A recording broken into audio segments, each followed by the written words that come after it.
আসসালামু আলাইকুম। নজরুল ইসলাম বাবু, স্বাগত জানাচ্ছি এনটিভির মধ্যরাতের খবরে।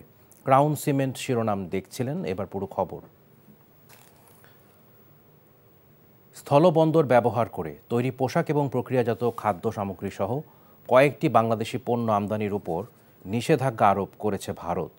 শনিবার এক বিজ্ঞপ্তিতে ভারতীয় কর্তৃপক্ষ জানিয়েছে, বাংলাদেশ থেকে তৈরি পোশাক, ফল, ফলের স্বাদযুক্ত এবং কার্বোনেটেড পানীয়, প্রক্রিয়াজাত খাদ্যদ্রব্য, তুলা এবং সুতার বর্জ্য, প্লাস্টিক এবং পিভিসি তৈরির পণ্য, রঞ্জক, প্লাস্টিকাইজার ও দানাদার এবং কাঠের আসবাবপত্র স্থল বন্দর দিয়ে আমদানি করা যাবে না।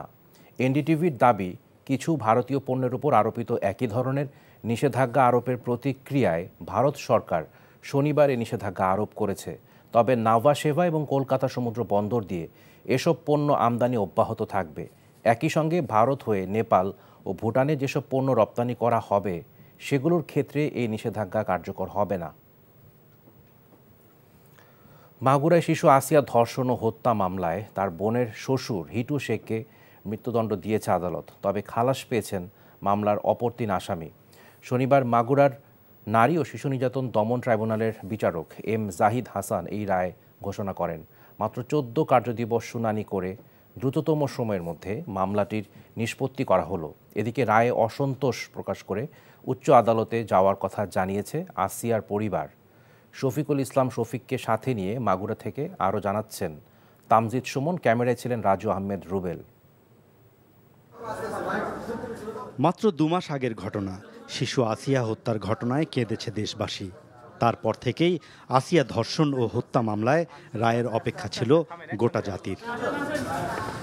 শনিবার রায়ের দিনে বিচারকের সামনেই হাজির করা হয় প্রধান অভিযুক্ত হিটু শেখ সহ 4 আসামিকে।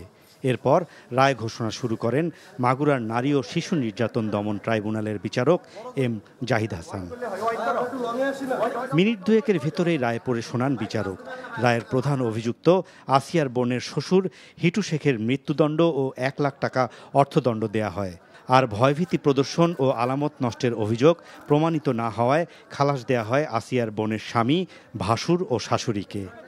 এই মামলার প্রধান আসামি হিটু শেখকে তার বিরুদ্ধে আনীত অভিযোগ সেকশন 9(2) নারী ও শিশু নির্যাতন দমন আইন 2000 এর অধীনে গৃহীত সাক্ষ্য প্রমাণের ভিত্তিতে এবং আনীত অভিযোগ প্রমাণিত হওয়ায় তাকে দোষী সাব্যস্তক্রমে এই আইনে সর্বোচ্চ শাস্তি মৃত্যুদণ্ড প্রদান করেছেন।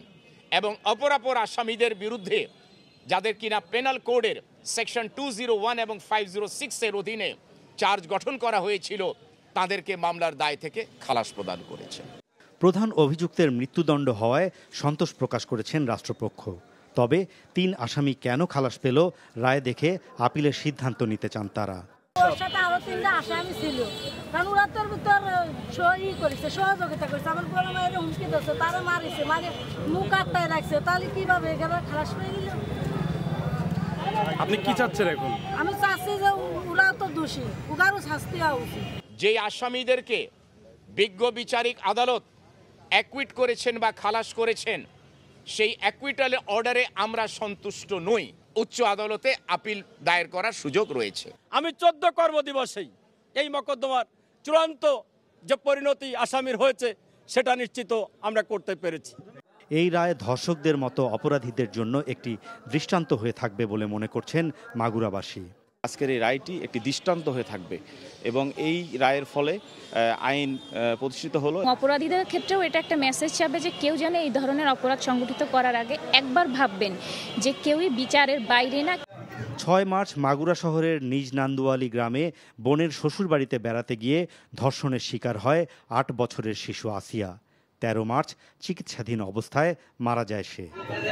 মাত্র 14 কার্যদিবসের মধ্যেই মাগুরার আসিয়া হত্যার রায় প্রদান করল আদালত। এত দ্রুত সময়ের মধ্যে রায় প্রদানের ইতিহাস বাংলাদেশে খুব কমই আছে এবং এই রায় প্রদানের মাধ্যমে যারা এই ধরনের অপরাধ করছেন তাদের জন্য একটি সফল দৃষ্টান্ত হয়ে থাকবে বলে মনে করছেন মাগুরাবাসী। Tamjid Sumon, NTV news, Magura. প্রধান উপদেষ্টা ডক্টর মোহাম্মদ ইউনূস বলেছেন, যারা একসময় ক্ষুদ্র ঋণের সমালোচনা করতেন ভাগ্যের নির্মম পরিহাসে, তারা ব্যাংকের টাকা লুট করে দেশ ছেড়ে পালিয়েছেন। একই সঙ্গে তিনি বলেছেন, ক্ষুদ্র ঋণ ব্যবস্থাপনা এবং তরুণ উদ্যোক্তাদের বিনিয়োগে নতুন আইনের মাধ্যমে মাইক্রো ক্রেডিট ব্যাংক প্রতিষ্ঠা করা হবে। শনিবার রাজধানীর আগারগাঁওয়ে মাইক্রো ক্রেডিট রেগুলেটরি অথরিটির নতুন ভবন উদ্বোধনকালে এসব কথা বলেন তিনি। আরও জানাচ্ছেন মকসিমুল আহসান। ক্ষুদ্র ঋণ ব্যাংকিং প্রচলিত ব্যাংক ব্যবস্থাপনার চেয়ে আলাদা, যেখানে জামানত ছাড়াই ঋণ দেওয়া হয় বিশ্বাসের ভিত্তিতে। উল্লেখ করে প্রধান উপদেষ্টা বলেন, একসময় এই ক্ষুদ্র ঋণ নিয়েই সমালোচনা করা হয়, অথচ প্রচলিত ব্যাংকগুলো যখন ধ্বংসপ্রায় তখনও মানুষের আস্থায় সুনামের সাথে টিকে আছে মাইক্রো ক্রেডিট ব্যাংকিং। এমন সময় আমরা আলাপ করছি ভাগ্যের পরিহাস। যেমন জামানতওয়ালা ব্যাংক, যারা প্রকৃত ব্যাংক বিচার করতো বলতো, তারা আজকে হাওয়া, তারা কেউ নেই, তারা টাকা নিয়ে লোপাট, ব্যাংক শেষ। আর মাইক্রো ক্রেডিট পরিসংখ্যান আপনারা দেখতেছেন, পয়সা কেউ মারে নাই, কেউ পালিয়ে যায় নাই। মাইক্রো ক্রেডিট রেগুলেটরি অথরিটির নতুন ভবন উদ্বোধন করে প্রধান উপদেষ্টা জানান, শুরুতে এটাকে বাংলাদেশ ব্যাংকের অধীনে রাখতে চেয়েছিল তৎকালীন সরকার। তাতে তিনি বাধা দিয়ে স্বতন্ত্র প্রতিষ্ঠান করার প্রস্তাব করেছিলেন জানিয়ে অধ্যাপক ইউনুস বলেন, বিশ্বব্যাপী ক্ষুদ্র ঋণ বেড়ে যাওয়ায় তার সঠিক ব্যবস্থাপনা নিয়ে অনেক দেশকেই সংকটে পড়তে হচ্ছে, যার সমাধানে উদাহরণ হতে পারে বাংলাদেশ। বাংলাদেশ অলরেডি এর সমাধান দিয়ে দিয়েছে, জাস্ট ফলো দেম। বহু দেশ সেটা অনুসরণ করেছে। কাজে এটা মাইক্রো ক্রেডিট রেগুলেটরি অথরিটি শুধু যে বাংলাদেশের জন্য কাজ করেছে তা না, এটা আন্তর্জাতিকভাবে অনেক দেশের সহায়ক হয়েছে, সাহায্য করেছে যে জিনিসটা করে দেওয়ার জন্য। কাজে আমার মনে হয় এটা সময় এসছে যে এটা মাইক্রো ক্রেডিট ব্যাংক আইনে করা। এই ব্যাংক যেগুলো হবে, এগুলো হলো সামাজিক বাণিজ্যের ব্যাংক, সামাজিক ব্যবসার ব্যাংক। এটা কারো মনে হওয়ার জন্য না। ক্ষুদ্র ঋণের মাধ্যমে নতুন নতুন উদ্যোক্তা তৈরির ফলে কর্মসংস্থান সংকট কমবে, সেই সাথে মাইক্রো ক্রেডিট রেগুলেটরি অথরিটির মাধ্যমে ক্ষুদ্র ঋণ ব্যবস্থাপনায় নতুন অধ্যায়ের সূচনা হবে প্রত্যাশা প্রধান উপদেষ্টার। যে কোনো ছেলে, যে কোনো মেয়ে মাইক্রো ক্রেডিট ব্যাংকের কাছ থেকে বিনিয়োগ পাবে। Muksimul Ahsan, NTV news, Dhaka. পরিস্থিতি অযথা ঘোলাটে না করে জাতীয় নির্বাচনের সুস্পষ্ট তারিখ ঘোষণার আহ্বান জানিয়েছেন বিএনপির ভারপ্রাপ্ত চেয়ারম্যান তারেক রহমান। করিডোর কিংবা বন্দর ব্যবস্থাপনার দায়িত্ব বিদেশিদের দেওয়ার এখতিয়ার নেই অন্তর্বর্তী সরকারের, এমন মন্তব্য করে তিনি বলেছেন, এই সিদ্ধান্ত নেবে নির্বাচিত সরকার। শনিবার এনডিএম এর প্রতিষ্ঠাবার্ষিকীর আলোচনায় ভার্চুয়ালি যুক্ত হয়ে এসব বলেন তারেক রহমান। ইমরুল আহসানের রিপোর্ট। প্রতিষ্ঠার ৮ বছর পার করল জাতীয়তাবাদী গণতান্ত্রিক আন্দোলন এনডিএম। এই উপলক্ষে আয়োজিত আলোচনায় লন্ডন থেকে ভার্চুয়ালি যুক্ত হন বিএনপির ভারপ্রাপ্ত চেয়ারম্যান। গণতন্ত্রকে প্রাতিষ্ঠানিক রূপ দিতে অন্তর্বর্তী সরকারের সদিচ্ছা নিয়ে জনমনে হতাশা সৃষ্টি হয়েছে মন্তব্য করে তারেক রহমান বলেন, জাতীয় নির্বাচনের রোডম্যাপ নিয়ে দেশের মানুষ অন্ধকারে থাকায় নানা ধরনের অস্থিরতা তৈরি হচ্ছে।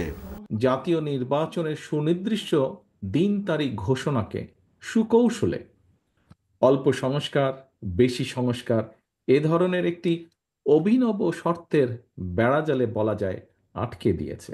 সরকার জনগণের ভাষা, আশা, আকাঙ্ক্ষা উপলব্ধি করতে ব্যর্থ হলে দেশে রাজনৈতিক অস্থিরতা বাড়তেই থাকবে। পরিস্থিতি অযথা ঘোলাটে না করে জাতীয় নির্বাচনের সুস্পষ্ট তারিখ ঘোষণা করুন। জনগণের ভোটে জনগণের কাছে দায়বদ্ধ সরকার প্রতিষ্ঠা করা না গেলে পতিত পলাতক স্বৈরাচারকে মোকাবেলা করা সহজ হবে না।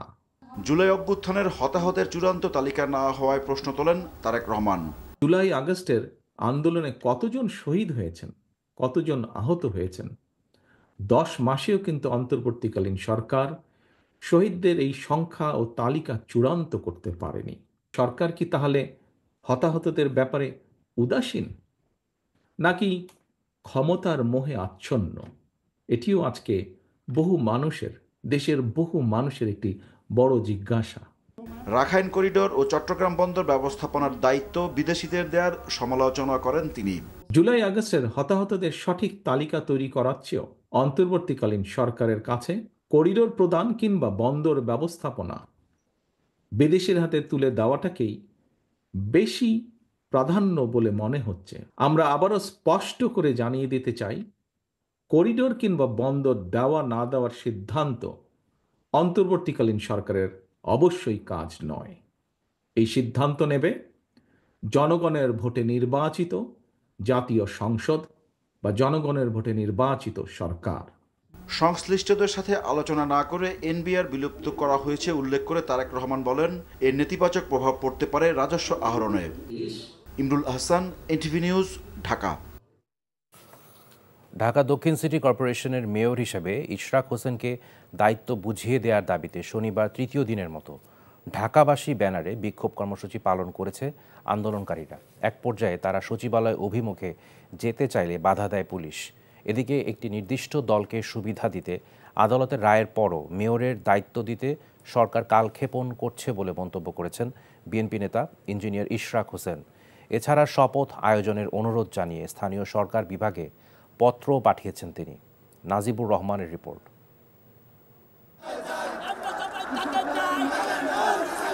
সকাল থেকে নগর ভবন ও তার আশেপাশের সড়কে অবস্থান নেন ইশরাকের কয়েক হাজার সমর্থক। তাদের দাবি, নির্বাচন কমিশনের গ্যাজেট প্রকাশের ২০ দিন পার হয়ে গেলেও মেয়রের দায়িত্ব দিতে বাধা দিচ্ছে অন্তর্বর্তী সরকার।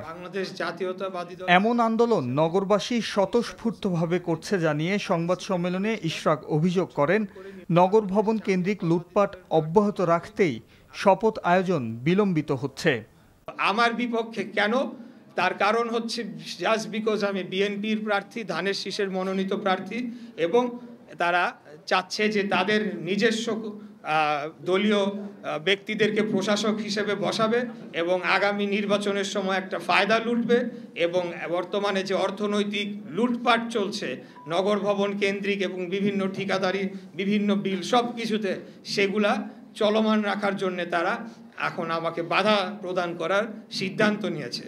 সরকার নির্বাচন ব্যবস্থায় হস্তক্ষেপ করছে অভিযোগ করে ইশরাক হোসেন বলেন, অন্তর্বর্তী সরকারের নিরপেক্ষতা নিয়ে জনগণ শঙ্কিত। কমিশনের উপর ইতিমধ্যেই এই সরকার এক ধরনের হস্তক্ষেপ শুরু করেছে। অন্তর্বর্তীকালীন সরকারের যে উপদেষ্টা পরিষদ রয়েছেন, এই উপদেষ্টা পরিষদের অধীনে একটি সঠিক, সুস্থ, নিরপেক্ষ জাতীয় নির্বাচন অনুষ্ঠিত হতে পারে কিনা সেটা নিয়ে জনমনে এখন শুধু সন্দেহ না, তারা এখন স্পষ্টতই দেখতে পারছে এটি সম্ভব নয়। নাগরিক ভোগান্তি বিবেচনায় দ্রুত এই সমস্যার সমাধান করার আহ্বানও জানান আদালতের রায়ে বিজয়ী বিএনপি নেতা। তাদের আন্দোলন করার অধিকারকেও আমি না বলতে পারি না। Najibur Rahman, NTV news, Dhaka. ঢাকা দক্ষিণের নগর ভবনে চলমান আন্দোলনে স্থবির নগর সেবা কার্যক্রম। বৃহস্পতিবার থেকে তালা ঝুলিয়ে দেওয়া হয়েছে নগর ভবন ও স্থানীয় সরকার বিভাগেও। আঞ্চলিক কার্যালয়েও ঢুকতে পারছেন না কেউ, তাই অঘোষিত ছুটি কাটিয়েছেন সব কর্মকর্তা কর্মচারী। এতে ভোগান্তিতে পড়েছেন জরুরি সেবা নিতে আসা অনেকেই। ফলে দূর দূরান্ত থেকে আসা অনেককেই সেবা না নিয়ে ফিরতে হয়েছে। নাজিবুর রহমানের আরেকটি রিপোর্ট। তপ্ত দুপুরে নগর ভবনের প্রধান ফটকে দাঁড়িয়ে জুরাইনের বাসিন্দা নাসরিন বেগম। একই সময় গুলশান থেকে এসেছেন শাওন আহমেদ। দুজনই জরুরি সেবা নিতে এসে প্রধান ফটক থেকে ঘুরে গেছেন, সেবা পাননি। আমি গেলাম প্রথম আপনার আজিমপুর কবরস্থান, ওইখান থেকে পাঠাইলো আমার এইখানে। এখন এইখানে এসে দেখি যে বন্ধ। এর আগেও একদিন আসছিলাম, ওদিনকেও আসলে আমি কাউকেই পাইনি বন্ধ থাকার কারণে। আজকেও সেম, অনেক দূর থেকে ঘুরে আসতে হইলো আমাকে, কাউকে কিছু বলার নাই আসলে। এই অচল অবস্থার শুরু বিএনপি প্রার্থী ইশরাক হোসেনকে আদালত কর্তৃক মেয়র ঘোষণার পরও শপথ আয়োজন না করায়। বুধবার থেকে শুরু হওয়া আন্দোলনে স্থবির দক্ষিণের নগর ভবন। বৃহস্পতিবার থেকে সবগুলো ফটকে তালা ঝুলিয়েছেন সমর্থকরা। দুদিন ধরে কার্যালয়ে নেই কোনো কর্মকর্তা কর্মচারী, এমনকি স্থানীয় সরকার বিভাগের অফিসও বন্ধ। দক্ষিণ ঢাকার 10টি আঞ্চলিক কার্যালয়েও প্রবেশ করতে পারছেন না কর্মকর্তা কর্মচারীরা। ব্যাহত হচ্ছে নগর সেবা। সিটি কর্পোরেশনের কোনো সুযোগ সুবিধা বর্তমানে আমাদের দিতে পারতেছে না। আমরা নগরবাসী সেবার থেকে বঞ্চিত আছি। আমাদের মেয়র সাহেব যদি এই নগর ভবনের দায়িত্ব নেন, আমরা নাগরিক সুবিধা ফেরত পাবো। আদালতের রায় আর নির্বাচন কমিশনের গ্যাজেট প্রকাশের পরও শপথ বিলম্বিত করছে সরকার, এমন দাবি ইশরাকের সমর্থকদের। দাবি আদায় না হওয়া পর্যন্ত আন্দোলন চালিয়ে যাওয়ার কথা বলছেন তারা। Najibur Rahman, NTV news, Dhaka. ঢাকা বিশ্ববিদ্যালয়ের শিক্ষার্থী ও ছাত্রদল নেতা শাহরিয়ার আলম সাম্য হত্যার ঘটনায় গ্রেফতারকৃত 3 জনের বিরুদ্ধে 6 দিন করে পুলিশ রিমান্ড মঞ্জুর করেছে আদালত। এদিকে হত্যাকাণ্ডের 3 দিন পর ওই ঘটনার তদন্তে 7 সদস্যের তদন্ত কমিটি গঠন করেছে ঢাকা বিশ্ববিদ্যালয় প্রশাসন, যাদেরকে 19 মের মধ্যে প্রতিবেদন জমা দিতে বলা হয়েছে। শনিবার বিকেলে বিশ্ববিদ্যালয় কর্তৃপক্ষের সাথে এক বৈঠক শেষে ডিএমপি কমিশনার শেখ মোহাম্মদ সাজ্জাদ আলী বলেছেন 7 দিনের মধ্যে সাম্য হত্যার রহস্য উদ্ঘাটন করা হবে। আবির আহমেদের রিপোর্ট। ঢাকা বিশ্ববিদ্যালয়ের শিক্ষার্থী শাহরিয়ার আলম সাম্য হত্যার চতুর্থ দিনে শনিবার বিকেলে মামলার অগ্রগতি ও ক্যাম্পাসের নিরাপত্তায় করণীয় নিয়ে ভিসি লাউঞ্জে জরুরি বৈঠকে বসে বিশ্ববিদ্যালয় প্রশাসন, যেখানে উপস্থিত ছিলেন ঢাকা বিশ্ববিদ্যালয়ের উপাচার্য, বিশ্ববিদ্যালয়ের অন্যান্য কর্মকর্তা এবং ডিএমপি কমিশনার সহ পুলিশের বিভিন্ন পর্যায়ের কর্মকর্তারা। বৈঠকে ডিএমপি কমিশনার জানান, আগামী 7 দিনের মধ্যেই দেয়া হবে প্রতিবেদন। 1 সপ্তাহের মধ্যে এটা উদ্ঘাটিত হবে এবং আমরা চার্জশিট দিয়ে দ্রুততম সময়ে বিচারের জন্য বিশেষ ট্রাইব্যুনালে বিচার করে সর্বোচ্চ শাস্তির ব্যবস্থা গ্রহণের জন্য সকল ব্যবস্থা নেব। 12 জনকে এখন পর্যন্ত ধরেছি বিভিন্ন সময়, যেমন আমাদেরকে তো সবসময় এখন পুলিশ দেওয়া আছে, ওখানে আনসারের পাশাপাশি পুলিশ আছে, পুলিশ থাকবে। ঘটনার তদন্তে 7 সদস্যের তদন্ত কমিটি গঠন করেছে ঢাকা বিশ্ববিদ্যালয় প্রশাসন। বিশ্ববিদ্যালয়ে বহিরাগতদের প্রবেশ নিয়ন্ত্রণ ও ক্যাম্পাসের জন্য আলাদা পুলিশ নিশ্চিতে আলোচনা চলছে বলেও জানায় বিশ্ববিদ্যালয় কর্তৃপক্ষ। এছাড়া স্বরাষ্ট্র উপদেষ্টার সাথে রোববার বিকেল 3টায় বিশেষ সভার আয়োজন করা হয়েছে বলেও জানান উপাচার্য। সম্মানিত ডিন, কলা অনুষদের নেতৃত্বে আমরা একটি শক্তিশালী 7 সদস্য বিশিষ্ট কমিটি করে দিয়েছি। তারা পূর্ণোদ্যমে কাজ করছেন এবং আশা করছি যে তারা আগামী 19 তারিখের মধ্যেই একটি রিপোর্ট, তারা প্রাথমিক রিপোর্ট দিতে পারবেন। এদিকে শনিবার সন্ধ্যায় ঢাকা বিশ্ববিদ্যালয়ের শিক্ষার্থী সাম্যর স্মরণে রাজু ভাস্কর্যের সামনে মোমবাতি প্রজ্বলন করেছে বিশ্ববিদ্যালয়ের শিক্ষক ও শিক্ষার্থীরা। তারা দ্রুত সাম্য হত্যার বিচার ও বিশ্ববিদ্যালয় নিরাপত্তার দাবি জানান। আবির আহমেদ, এনটিভি নিউজ, ঢাকা। 1 মাসের মধ্যে নতুন বিশ্ববিদ্যালয়ের অধ্যাদেশ জারি ও রোববারের মধ্যে অন্তর্বর্তীকালীন প্রশাসন গঠনের প্রজ্ঞাপন জারি সহ 5 দফা দাবি জানিয়েছে 7 কলেজের শিক্ষার্থীরা। শনিবার বিকেলে রাজধানীর ইডেন কলেজে সংবাদ সম্মেলনে শিক্ষার্থীরা জানান, দাবি আদায় না হলে 19 মে থেকে মাঠে নামবেন তারা। তবে সড়ক অবরোধ করে জনদুর্ভোগ সৃষ্টি না করে শিক্ষা মন্ত্রণালয় ঘেরাওয়ের কথা জানান। বলেন, 7 কলেজের শিক্ষার্থীদের দীর্ঘ আন্দোলনের ফলে ইউজিসি ঢাকা কেন্দ্রীয় বিশ্ববিদ্যালয় নামে নতুন বিশ্ববিদ্যালয়ের প্রস্তাব দেয়, কিন্তু অধিভুক্তি বাতিলের পরও এখনও অন্তর্বর্তী প্রশাসনের প্রজ্ঞাপন জারি হয়নি। রোববার থেকে অনির্দিষ্টকালের জন্য ঢাকা সেনানিবাস সংলগ্ন 6টি পয়েন্টে সভা সমাবেশ নিষিদ্ধ ঘোষণা করেছে আন্তঃবাহিনী জনসংযোগ পরিদপ্তর ISPR। শনিবার এক সংবাদ বিজ্ঞপ্তিতে বলা হয়, পরবর্তী নির্দেশ না দেওয়া পর্যন্ত কচুক্ষেত সড়ক, বিজয় সরণি থেকে প্রধান উপদেষ্টার কার্যালয় হয়ে বীরশ্রেষ্ঠ শহীদ জাহাঙ্গীর গেট পর্যন্ত এলাকা, BAF শাহীন কলেজ থেকে মহাখালী ফ্লাইওভার সংলগ্ন এলাকা, সৈনিক ক্লাব মোড়, ভাসানটেক, মাটিকাটা, ECB চত্বর ও সংলগ্ন এলাকা এই নিষেধাজ্ঞার আওতায় থাকবে। এদিকে নাশকতা ও বিশৃঙ্খলা সৃষ্টি চেষ্টার অভিযোগে নাইমুল ইসলাম নামে বরখাস্তকৃত এক সৈনিককে গ্রেফতার করেছে সেনাবাহিনী।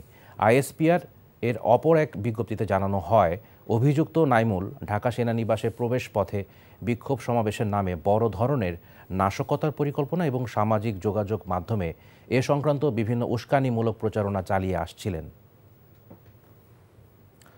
জামাত ইসলামীর আমির ডাক্তার শফিকুর রহমান বলেছেন, আগামীতে একটি সভ্য ও মানবিক বাংলাদেশ গড়ে তুলতে সবাইকে ঐক্যবদ্ধ হতে হবে। এজন্য যুব সমাজকে এগিয়ে আসার আহ্বান জানান তিনি। শনিবার সন্ধ্যায় রাজধানীর আগারগাঁও তালতলা এলাকার হালিম ফাউন্ডেশন উচ্চ বিদ্যালয় মাঠে দলটির ঢাকা মহানগরী উত্তরের কাফরুল দক্ষিণ থানার উদ্যোগে আয়োজিত সহযোগী সদস্য সমাবেশে একথা বলেন তিনি। জামাত আমির বলেন, আগামীতে তারা এদেশে কোরআনের আলোকে সমাজ ব্যবস্থা প্রতিষ্ঠা করতে চান, যেখানে যে কেউ যে ধর্মের যে দলেরই হোক না কেন সবাই নিরাপত্তা পাবেন। এ সময় তিনি নেতাকর্মীদের উদ্দেশ্যে জনগণকে সংগঠিত করতে জামাতে ইসলামীর বার্তা ঘরে ঘরে পৌঁছে দেওয়ার আহ্বান জানান।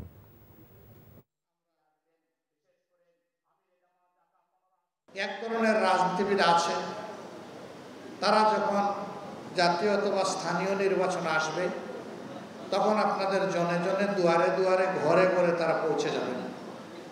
তারা অনেক সুন্দর সুন্দর কথা বলবেন, অনেক ওয়াদা প্রতিশ্রুতি দেবেন, কিন্তু তারা যদি কোনোভাবে নির্বাচনী এই বৈতরণী পার হতে পারেন এবং তাদের উদ্দেশ্য যদি সফল হয়ে যায়, তাহলে তাদের চেহারা রাতারাতি বদলে যায়। 35,000 কোটি টাকা কমিয়ে এবার 2025-26 অর্থ বছরে বার্ষিক উন্নয়ন কর্মসূচি এডিপির আকার হতে যাচ্ছে 2,30,000 কোটি টাকা। এর মধ্যে সরকারি তহবিল থেকে দেয়া হবে 1,44,000 কোটি, আর প্রকল্প সহায়তা হিসেবে বিদেশি ঋণ পাওয়া যাবে 86,000 কোটি টাকা। রোববার জাতীয় অর্থনৈতিক পরিষদ এনএসির সভায় নতুন এডিপি পাশ হবার কথা রয়েছে। আগামী এডিপিতে শিক্ষা খাতে বরাদ্দ কমছে প্রায় 3,000 কোটি টাকা, আর স্বাস্থ্য খাতে কমছে 2,500 কোটি টাকা। খসড়া এডিপি অনুসারে শিক্ষা খাতে 91টি প্রকল্পে আগামী অর্থ বছরের বরাদ্দ রাখা হচ্ছে 28,557 কোটি টাকা, যা চলতি এডিপির বরাদ্দ থেকে 2,971 কোটি টাকা কম। স্বাস্থ্য খাতের 35টি প্রকল্পে আগামী অর্থ বছরে বরাদ্দ থাকছে 18,148 কোটি টাকা। পাচার হওয়ার টাকা দেশে ফেরাতে যুক্তরাষ্ট্র, সিঙ্গাপুর, মালয়েশিয়া, আমিরাত সহ কয়েকটি দেশের সহযোগিতার আশ্বাস পাওয়ার কথা জানান বাংলাদেশ ব্যাংকের governor doctor Ahsan H Mansur. NTV আমিরাত প্রতিনিধি মামুনুর রশিদ জানান, দুবাইয়ে জনতা ব্যাংক ও ইসলামী ব্যাংক আয়োজিত বিভিন্ন এক্সচেঞ্জ, গ্রাহক ও প্রবাসীদের সঙ্গে মত বিনিময় সভায় একথা জানান তিনি। বলেন, পাচার হওয়ার টাকা ফেরাতে দুবাইয়ে 25টি ল ফার্মের সঙ্গে কথা হয়েছে তার।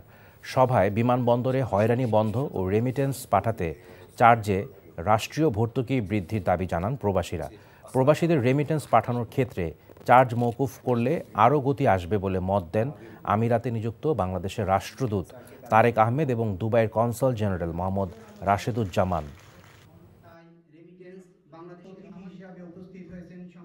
আন্তর্জাতিকভাবে আমরা জানি যে এটা প্রক্রিয়াটা যদি সফলও হয় পুরোপুরিভাবে, তাও 4-5 বছর লাগবে। জনমত সৃষ্টি করতে হবে যাতে পরবর্তী সরকার যেন এখান থেকে সরে না আসে। আমাদের দিক থেকে যারাই দেশের বাইরে আছেন তাদের সম্পদকে আমরা ট্রেস করার চেষ্টা করছি। ইউএই যে ফাইন্যান্সিয়াল ইন্টেলিজেন্স ইউনিট আছে তাদের সাথে আমরা সহযোগিতা চাচ্ছি, তারা সহযোগিতা করবে। তাদের কাছে আমরা নাম ঠিকানা পাঠাবো, তারা সেগুলোকে ট্রেস করবে এবং আমরা চাইবো পরবর্তীতে সেগুলোকে তাদের মাধ্যমে জব্দ করতে। যখন চায়ের মূল্য বৃদ্ধি পাবে তখন অনুপাত অনুযায়ী শ্রমিকদের মজুরি বৃদ্ধি পাবে বলে মন্তব্য করেছেন শ্রম ও কর্মসংস্থান এবং নৌপরিবহন মন্ত্রণালয়ের উপদেষ্টা ডক্টর এম শাখাওয়াত হোসেন। শনিবার দুপুরে মৌলভীবাজারে সাংবাদিকদের এক প্রশ্নের জবাবে উপদেষ্টা এই কথা বলেন। তিনি চা শ্রমিক নেতৃবৃন্দের সাথে মত বিনিময় করেন। এ সময় চা শ্রমিকরা তাদের মজুরি, চিকিৎসা, বিশুদ্ধ পানি ও স্যানিটেশন সমস্যার কথা তুলে ধরেন। শ্রম দপ্তরের আয়োজনে মৌলভীবাজারে শ্রীমঙ্গল শ্রম দপ্তর হলরুমে অনুষ্ঠিত সভায় সভাপতিত্ব করেন শ্রম ও কর্মসংস্থান মন্ত্রণালয়ের সচিব AHM শফিকুজ্জামান। দ্রুত নির্বাচনী রোডম্যাপ ঘোষণার দাবি জানিয়েছেন সৌদি আরব বিএনপি নেতারা।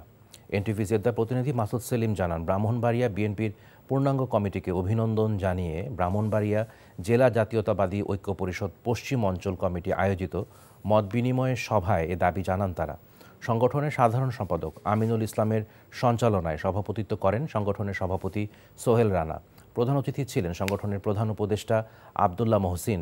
আরও উপস্থিত ছিলেন সংগঠনের উপদেষ্টা হানিস সরকার, সালাউদ্দিন ভুইয়া, রাসেল মিয়া, জিয়াউর রহমান সহ আরও অনেকেই। সভায় বেগম খালেদা জিয়ার সুস্থতা কামনায় দোয়া করা হয়।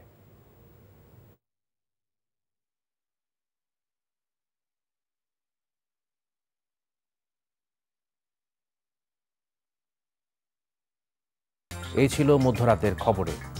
এই খবরের ভিডিও সহ আপডেট জানতে ভিজিট করুন এনটিভি অনলাইন www.ntvbd.com। এছাড়াও এনটিভির জনপ্রিয় সব অনুষ্ঠান ও খবরের আপডেট জানতে ভিজিট করুন আমাদের ইউটিউব ও ভেরিফাইড ফেসবুক পেজ। সকাল 7:30টায় সকালের খবর দেখার আমন্ত্রণ রইল। ধন্যবাদ সবাইকে।